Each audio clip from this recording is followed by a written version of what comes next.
The aim at B&W has always been to design transducers that accurately reproduce a signal.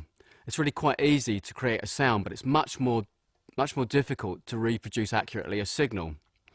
Now, this aim translates in tweeters to creating a device that moves as a rigid piston over the frequency range required, which is really the audible range, which is the range below 20 kilohertz. Now, as you go up in frequency, a point is reached where the speaker ceases to behave in a nice controlled way and it starts to resonate. Now, the frequency at which this occurs is usually called the breakup frequency. As you go beyond the breakup frequency, more and more resonances are encountered.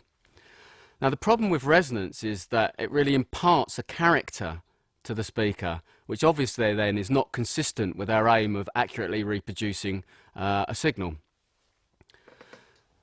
So B&W have for a long time used aluminium dome tweeters. Aluminium is a really good material to use. It's relatively light and stiff, and really it results in a relatively high breakup frequency. Over the years, we've managed to to optimize the mechanical design, and we've improved the breakup frequency from about 23 kilohertz to 30 kilohertz, as in the 800 series 2. We found that with each improvement in breakup frequency, the resulting tweeter sounded much cleaner. Now, we found this really curious because, as I already said, you can only really hear up to 20 kilohertz. What difference does it make if you improve a breakup frequency from 23 to 30 kilohertz? So we started to wonder why this was, and really about ways that we could improve the breakup frequency much further. Now, the easiest way to improve the breakup frequency is to make the speaker or make the tweeter much smaller. Now, the problem with that is that really to get the same output over the same bandwidth, you have to drive the speaker a lot harder. The dome has to move a lot more. And if it moves a lot more, you potentially run into problems with linearity and the resulting distortion. And also, if you drive it harder, you can run into problems with power compression. An alternative approach might be to use a supplementary tweeter in addition to your main tweeter. Now, we did consider this. It does complicate the situation. You have to remember that our aim is really to produce a tweeter that has no audible coloration below 20 kilohertz. By using a supplementary tweeter, we couldn't really see how we could compensate for the deficiencies of a main tweeter. It's just adding something more. Final problem with using an additional tweeter is the possible interference effects that you can get between it and the main tweeter. So really, we thought about it for a while, but really it didn't seem consistent with our approach of keeping things simple and of accurately reproducing a sound. It only really added more complications to the situation. Now, finite element analysis is a tool that's widely used in a lot of industries, but in particular the aerospace and automotive industries. Really, the aim is to create virtual computer prototypes on which it's quite easy to carry out experiments before committing to sort of real physical prototypes.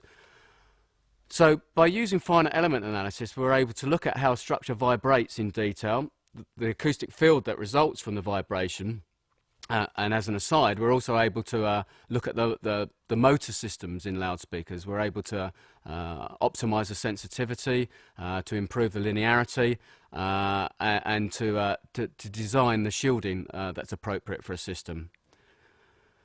Now, using finite element analysis, we first simulated the response of a perfect rigid tweeter made of an infinitely stiff material, which of course doesn't exist in reality, and this is another beauty of finite element analysis. You can do things that you can't do in the real world.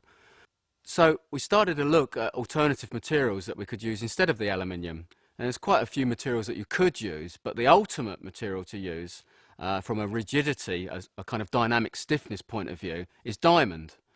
By using diamond, we were able to create a tweeter that breaks up at 70 kilohertz compared with a value of 30 kilohertz with the standard aluminium domes.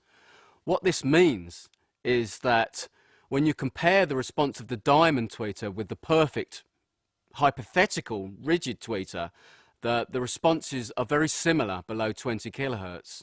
So we think there's a dramatic improvement in performance that results. Well, meet Kevlar cones.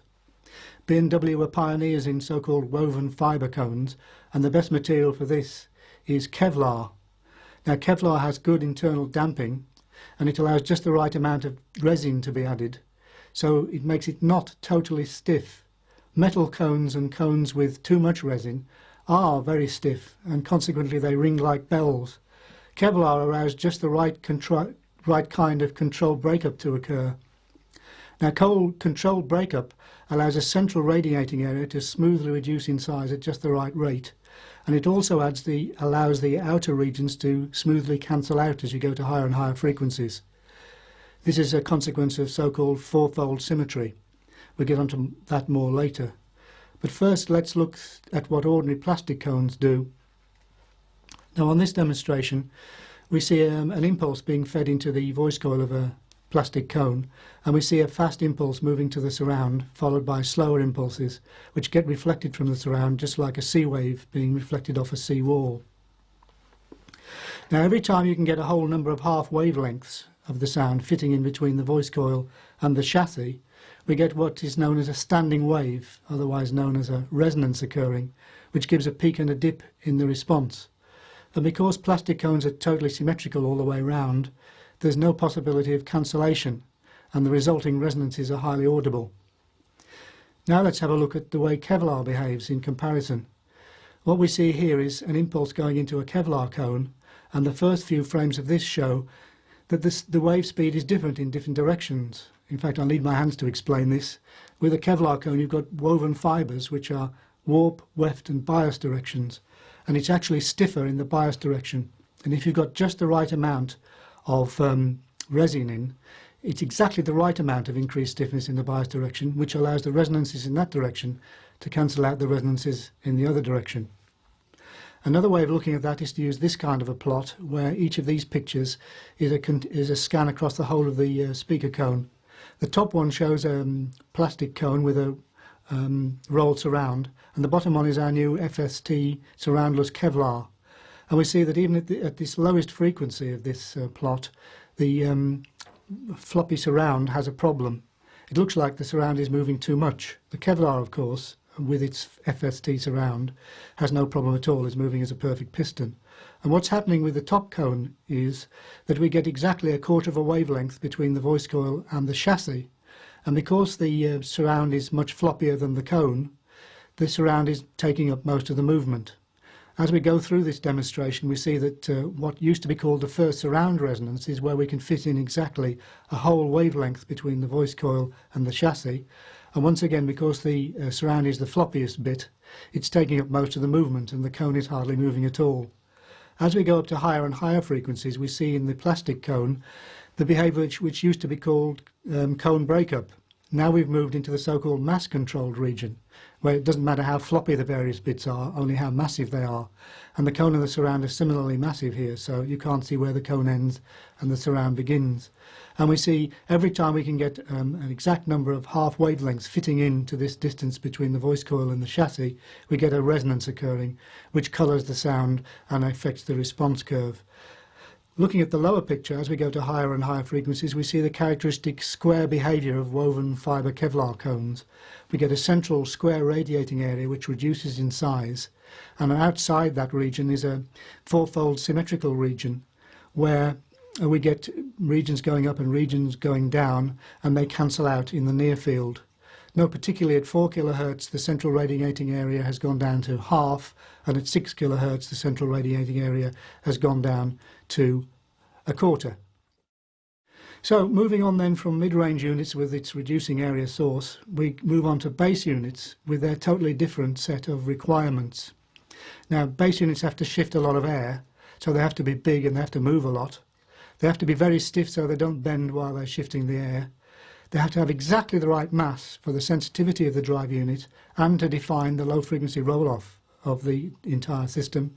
They have to be well damped, so if they do ring at higher frequencies it gets absorbed very quickly, and they finally have to stop any sound inside the box from coming through the cone into the outside world, because that sort of thing is highly audible. So how do we achieve that? Well, here's the Rohacell solution. Rohacell is a lightly foamed material which is incredibly light. It's also quite stiff and well damped. It allows us therefore to put some very stiff skins on the outside of the thick roller cell filling, which utilises the I-beam principle to make a lot of stiffness. Because there's a lot of internal damping, we see from these pictures that the impulses measured at the voice coil and the surround are incredibly well damped. Compare the impulses in the roller cell, which is the nice smooth curve, with the paper, which is the one with a lot of wobbles on it. We see that the roller cell solution really works there. If we look at an individual animated frequency now, just outside the operating band, once again the roller cell moving up and down smoothly is bending a great deal less than the equivalent paper cone at that frequency, which is outside the operating band. Finally, let's have a look at the measurements of transmission loss with roller cell. We see from this picture that the transmission loss in the roller cell cone, with its two skins and absorbing filling, is about 10 dB better than the equivalent paper. So that's 10 dB less interfering sound coming from the inside of the box to the outside of the box. We get an additional effect in base units from our mushroom construction, and this is like a matrix, if you like, for cones. It adds a certain stiffness because it's connected in various directions, just like the matrix occurs inside the box. It stiffens up the cone. So for real speakers in real environments, we must select the best compromise possible from all the things that are available in our armoury. And in the present case, it's a piston-like low-frequency, very stiff driver, a piston-like high-frequency tweeter, which goes up to incredibly high frequencies, and a reducing area source for the middle driver, utilising our FST or surroundless Kevlar technology.